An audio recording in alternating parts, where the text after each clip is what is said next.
Welcome back to the live morning show sponsored by Don Bullock Chevrolet. We are pleased this morning to have with us a guest, Renny Taylor, who teaches high school AP, U.S. History High School, AP Seminar, and AP Research at Nash Central High School. He is currently on the Alumni Board of Methodist University and on the Board of Directors of Stonewall Manor and Preservation Rocky Mount. Please excuse me. He has been recognized 2 years ago as the Dr. Tom and Betty Lawrence National History Teacher of the Year by the Sons of the American Revolution. He's twice been named North Carolina History Teacher of the Year by the Sons of the American Revolution, and once as a State History Teacher of the Year by the Gilder Lehrman Institute. Congratulations, sir. Thank you. He was named the Nash Rocky Mount Schools Teacher of the Year for the year of 2016 and 2017. He has also had a career of 20 plus years as the men's basketball coach at Nash Central. He is just retired from that position. Yep. He enjoys visiting historical places and working in his flower gardens, and he is here today to talk with us about the Charters of Freedom Project. Mr. Taylor, congratulations and welcome to the morning show. Thank you. Thanks for having me. Glad to have you. You have a short video on the Charters of Freedom Project, which let's start with. So, Brittany, let's run the video and show us a little bit about the Charters of Freedom Project.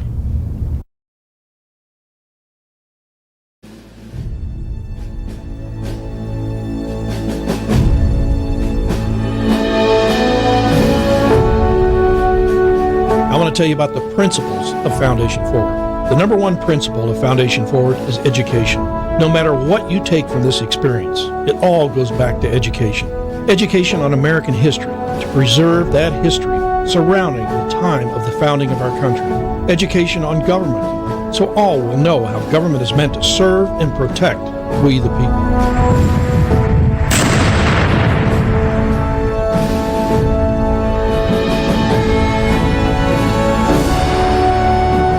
Number two is access.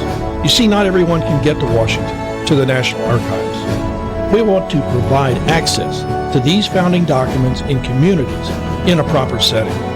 And number three is community. Having your Charters of Freedom allows your community a place where they can gather to celebrate, to honor, and to reflect. People ask us, why are we doing this? And we tell them, yes, it's very expensive, but it's more important than money. We believe it gives us a direct link to our founding fathers by helping to preserve what it is they gave this country, a government to serve and protect we the people. If you want a monument or a setting to last, you put more underground than above ground. These are not tip-over monuments. Your foundation goes down 3.5 feet. It is solid, reinforced poured concrete coming up into a solid, reinforced core. Just the core and foundation of the center display weighs over 38,000 pounds, over 19 tons. There are 6 documents displayed.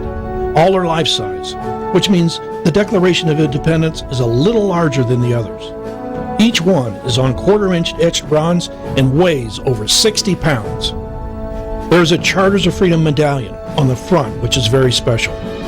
The eagle represents the Declaration of Independence, proud, bold, defiant. The 7 stars above the eagle represent the 7 articles of the United States Constitution. The 10 stars under the eagle represent the first 10 amendments, your Bill of Rights. From the beginning, this has been an education project. We learned we had 2 founding fathers who were very big on education, Thomas Jefferson and Benjamin Franklin. These 2 believed that in order to have a free and independent country, you must understand how government works, that you cannot control what you do not understand. Thomas Jefferson in 1789 said, "Educate and inform the whole mass of the people. They are the only sure reliance for the preservation of our liberty." And James Madison wrote in 1822, "A people who mean to be their own governors must arm themselves with the power knowledge gives." Our hope is that our future leaders will come from communities where they have their own Charters of Freedom setting, that your children will no longer grow up just talking about the Constitution and Bill of Rights in Washington. They'll be talking about their United States Constitution and their Bill of Rights, the ones they grew up with, right in your own community. I'm just glad to see a resurgence of patriotism around our country and the small communities. I mean, that's where it starts.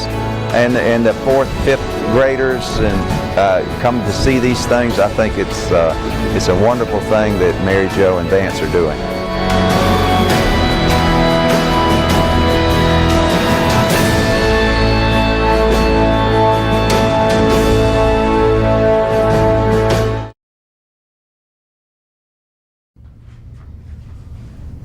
And we are back live. Renny, let's start. How did you get involved with the Charters of Freedom Project? All right. Well, their educational director is a man named David Streeter, and years ago, when he found out about me through the Sons of the American Revolution, having been their representative for Teacher of the Year, and he reached out to me and wanted someone to do a lesson plan for the Charters of Freedom that could be used by high school teachers.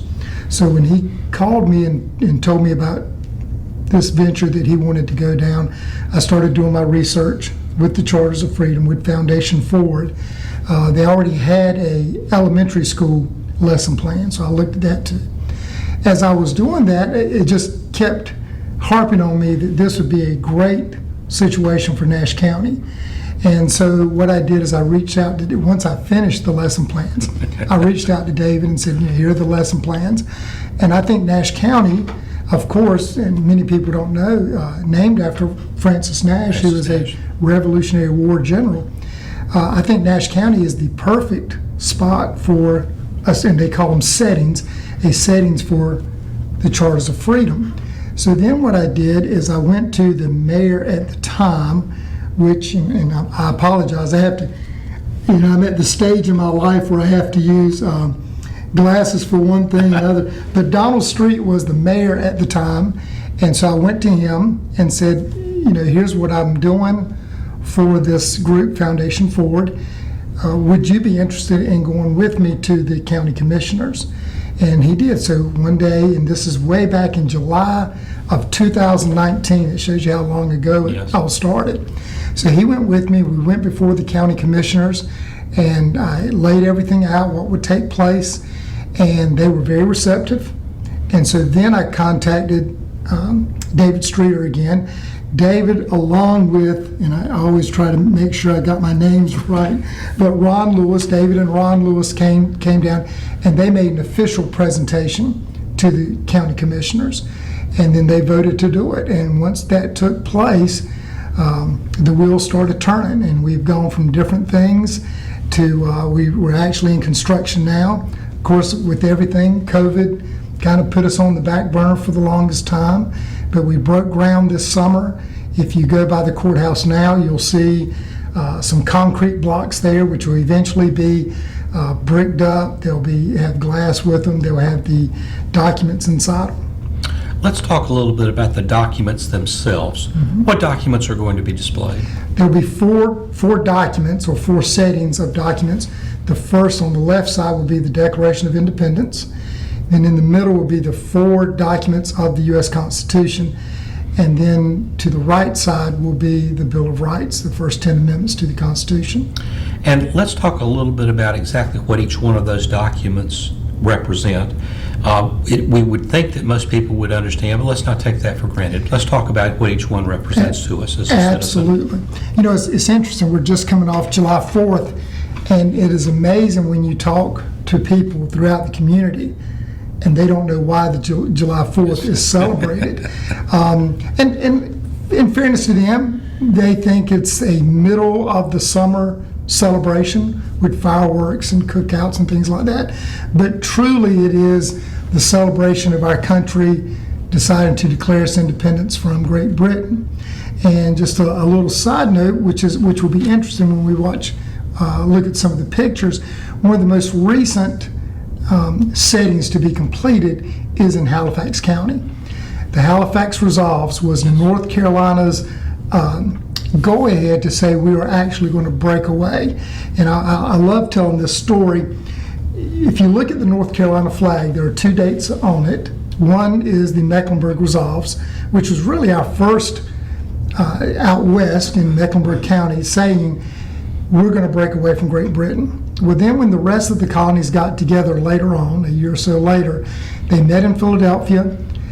They then told each of the colonies, we need each of you to say you're going to join this fight for independence. Now, we all know back then, the colonies were not always on the same page. They were very, there's the old saying with North Carolina, the valley of humility between two mountains of conceit. And the Yes. two mountains of conceit is Virginia and South Carolina. Well, Virginia wanted to be the first colony. And if you're from Virginia, I apologize, but Virginia wanted to be the first one to say, we're all into independence. Our delegates met in Halifax, and if you go to Halifax now, it Yes. is recreated there. It's fantastic. It's beautiful. And on April 12th, 1776, they signed the document which said, yes, we're going to break away from Great Britain. They then rushed that to Philadelphia. Our delegates in Philadelphia, there at Declaration Hall, got it, and we were the first ones to be able to say, we are truly going to break away from Great Britain, and we're ready to sign this document, which is the Declaration of Independence. The great thing, there are many great things about the Declaration of Independence, but it says we're breaking away from Great Britain. Here's why. And that's the middle part of the Declaration of Independence. It is saying what King George was doing, because we didn't want people to just say we're willy-nilly breaking away, forming our own government. Keep in mind, when you look at the American Revolution, and I always teach the thirds, about a third of the people really wanted to break away from Great Britain. A third of the people, for business reasons and also cultural reasons, wanted to remain loyal to Great Britain.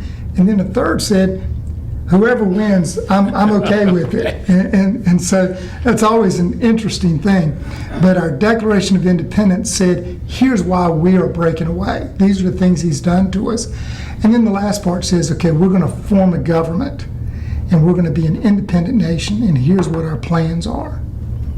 It's interesting North Carolina's role in that, because each state in its, I think junior high and, I'm sorry, I'll show my age, middle school and high school curriculum talks about its own place in history.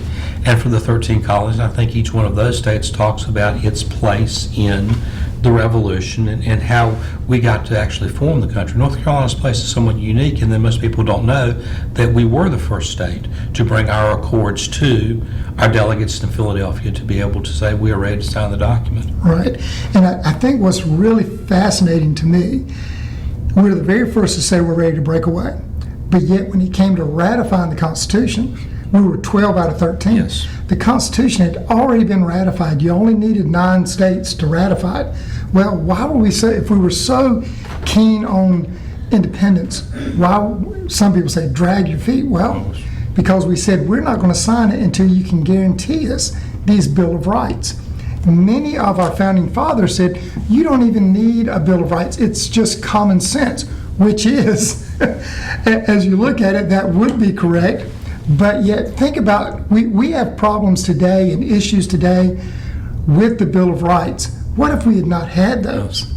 You know, what would our court system look like if we had not had the Bill of Rights? What would our freedoms look like is would our the real freedoms look question. like? So we've talked a little bit about the Declaration of Independence. Let's talk a little bit about the Constitution now, the document that will be exhibited in the on the courthouse. Tell us about the Constitution. So the Constitution is 4 pieces of paper, and the one thing about the inserts, they are made out of brass, and they are the exact same size. They're exact replicas of what is up in Washington, D.C. And of course, that's, as you saw in the video, that's what got it all started, is when Vance and Mary Jo Patterson went to Washington, D.C., and they were in the rotunda at the National Archives and saw them, and he wanted to bring that back to the people of North Carolina to begin with. It is now spread out. But the Constitution is just like it is at the rotunda, and of course it is the 7 articles of the Constitution, and it breaks down how our government is going to be designed, and then of course it talks about the procedures that will take place. I think one of the interesting things with that, and we're looking at today, is how the Constitution states that each state must get along, they must observe each other's laws. And then, of course, the last ones is that the Constitution is the supreme law of the land. And that's why when we have contradictions between state law and federal law, that federal law is going to win out. But then the other thing, too, is how everything is set up with the legislative, the executive, the judicial, all those things where our founding fathers sat down and said, here's what we're going to do, and just had the vision of what it could be down the road. And I do think some people say the Constitution is out of date. I think the way they set it up is fantastic, that it's a living document, and that's what we always teach. It's a living document that can be changed. It can be interpreted different ways of how your country is going at that time. You know, you look at all the different Supreme Court cases that have changed the way the American government rules. It's an amazing thing. I think a couple of things come to mind. One, that we are 230 plus years into the United States, and we still have a document that is the law of the land. You're right. It has been changed. Its interpretation has been changed over the years by all three branches, but it is still the overriding document of the land. And I think that is something that shows the foresight and the dedication of the founders that put it in place. And two, that we have in today's environment, this is talked about on a regular basis. It's rare that you can turn on a news broadcast today and not have part of the Constitution brought up in from one side or the other or both to say, this is what we're using this as a basis to talk about what we want to go do or where we want to go. Right. And we have certain names that are indelibly tied to it. James Madison, Thomas Jefferson, Ben Franklin being three that were in your video that were instrumental in bringing the Constitution to light and to bring it to ratification. Absolutely. And of course, Madison is considered the father of the Constitution. Yes. And it's amazing how some did this and then some did this other part. You know, when it came to the Declaration of Independence, there were a five-man group that did it, but the three who are given the most credit are Jefferson, Franklin, and John Adams. And then, of course, when we get to the Constitution, Jefferson is in France, Adams is in England. They have very little to do with it except for corresponding. Jefferson and Madison were very close friends. They were next mountain neighbors, I should say. Yes. Took a couple of days to get to each other's house, but they did correspond. But it's amazing how that central group had so much to do with it. And that there was disagreement because within, then you have Alexander Hamilton who took an entirely different approach on many parts of what he believed the Constitution should be. So the compromise and the structure that came together to put it in place is something that we could talk about for a long time. Forever. And we originally start with our political parties, and that's another great thing. I'm glad you pointed that out. Everyone thinks that the founding fathers all held hands and sung Kumbaya together. Absolutely not. No, they all had different interest in what the government was going to do, what the country was going to do. We had the Federalist Party and the Anti-Federalist Party. The Federalist was Hamilton, the Anti-Federalist was Jefferson, and then of course Madison's kind of in between with both of them. So it's really fascinating to talk about how the founding fathers each had their own interest with the Constitution. Let's turn to the Bill of Rights and that document itself and how that is an outgrowth of the negotiations that brought the Constitution into place. And really when we talk, I think today, when we listen to political commentary, it's the Bill of Rights that is most often brought up, although all parts of the Constitution are important. Tell us a little bit about the Bill of Rights and what people will see on that. You know, and you mention this every day, when you talk about the Bill of Rights, you talk about the Fourth Amendment, which is search and seizure. And that is a discussion all the time between people. And, you know, if you get pulled over, and I tell my students all the time, if I get pulled over and the police ask, can I search your car? I often debate, should I or not? Certainly it is my right to say, no, I've not done anything wrong. It is their right that if I've been weaving and there's suspicion to say, well, we're going to search it. But those are one of those things that even with good people, you have those rights to say, "No, yeah, I just don't want you to search my car." Those are things that come up all the time. The court system that we have. One of the fascinating things that I'm sorry I use the word fascinating all the time, but we always talk about, I want my court-appointed lawyer, which is one of my best ones. That didn't come around till the 1960s. Originally, we interpreted the Constitution, or the Bill of Rights, as you're allowed to have a lawyer, which means if you can afford a lawyer or someone to just come in for you, you can have them. Nowhere in the Bill of Rights or the Constitution did it say that the government was going to pay for your lawyer. And that's not until we have Gideon versus Wainwright in the 1960s. I mean, it goes all the way to the Supreme Court. And then we kind of turn things around. And that's what I love so much about the way the Founding Fathers set it up. There's nothing that is in hard print where it says you can't change what we've written. You can. The Supreme Court can determine how we're going to interpret that. The very fact that you and I are having this conversation is a great example of our First Amendment rights under the Bill of Rights. The Second Amendment gets a tremendous amount of publicity, probably the most polarizing of our 10 Bill of Rights.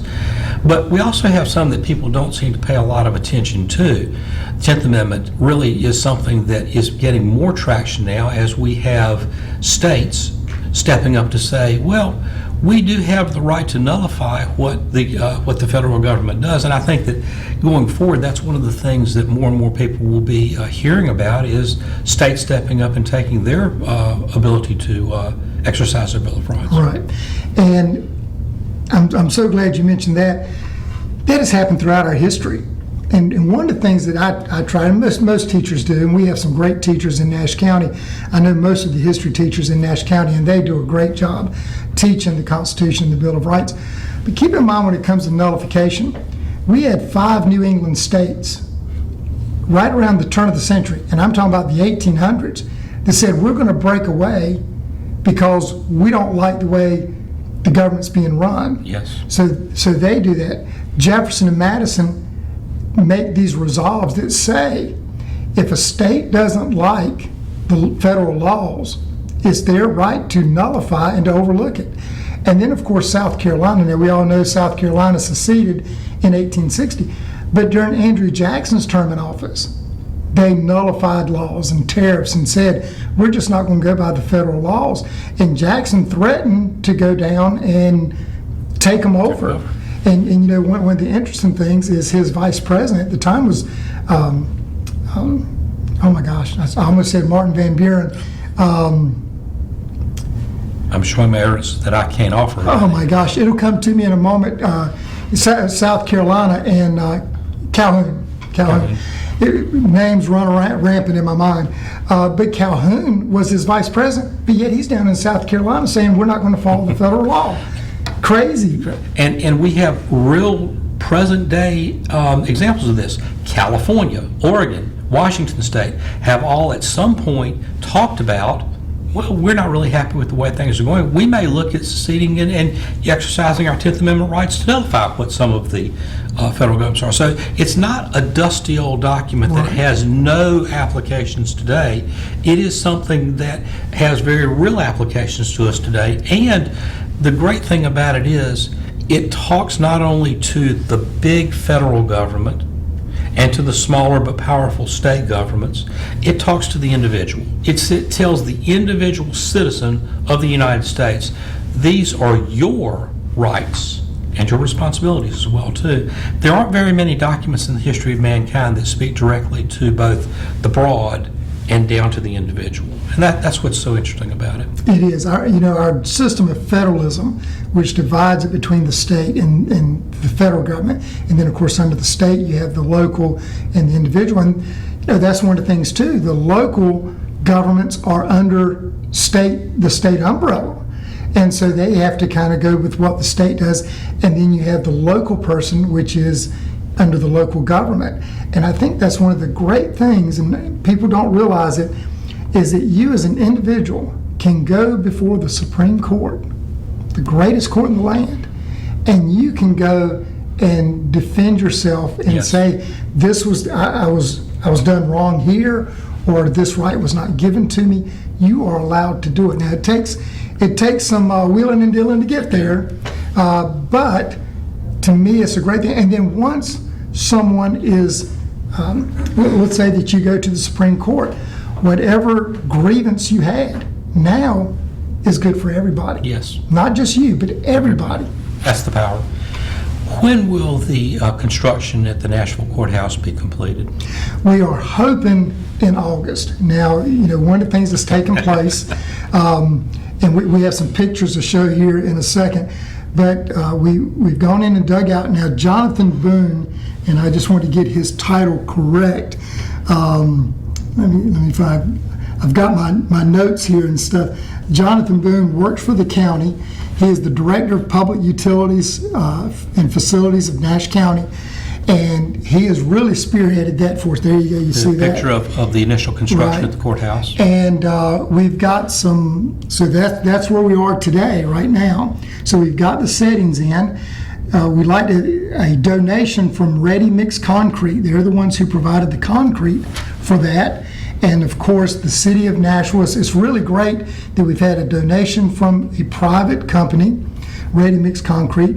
We've had cooperation between the town of Nashville and then the county of Nash to work together. The town of Nashville has provided some equipment, as you saw, to do it, and then both have supplied some man hours to do it. One of the interesting things about Foundation Forward is they pay for all this. Whatever you don't get donated in kind, they pay for it. It's about $25,000. Okay. So when we came in, Mr. Street and I came in and made this proposal, and then David Streeter and Ron came in later on, they said, look, when we break ground on this, it is all paid for.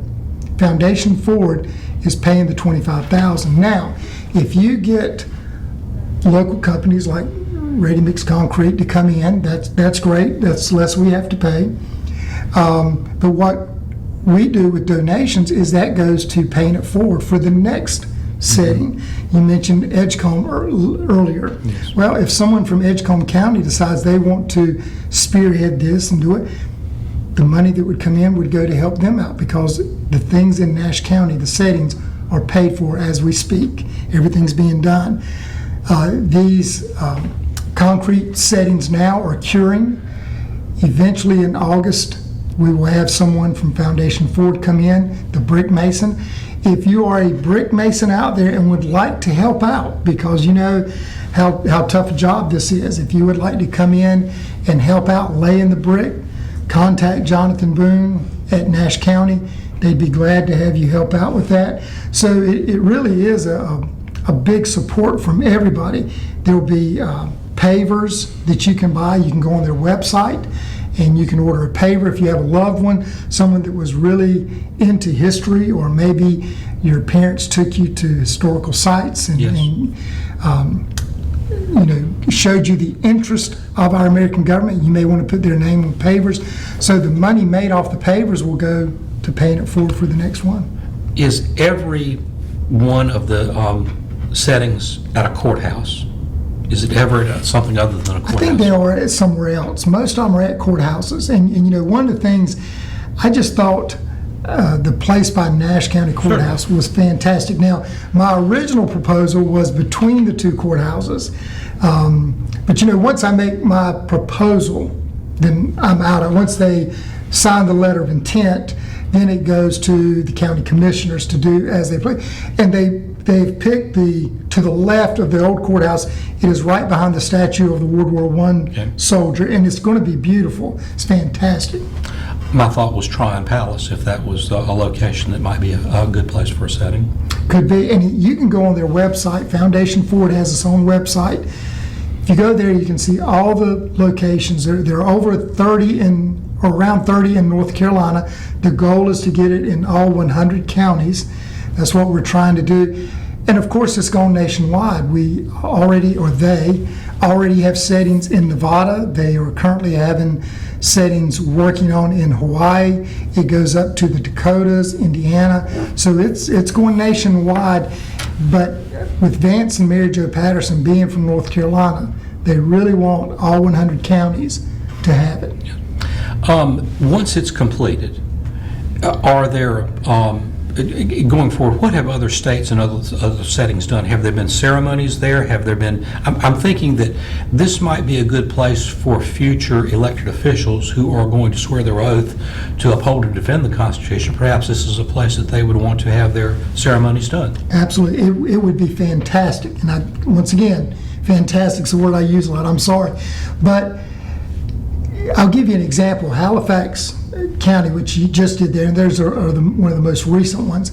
They used the SAR, Sons of the American Revolution. The chapter there is the Halifax Resolves chapter. So they had their color guard come out.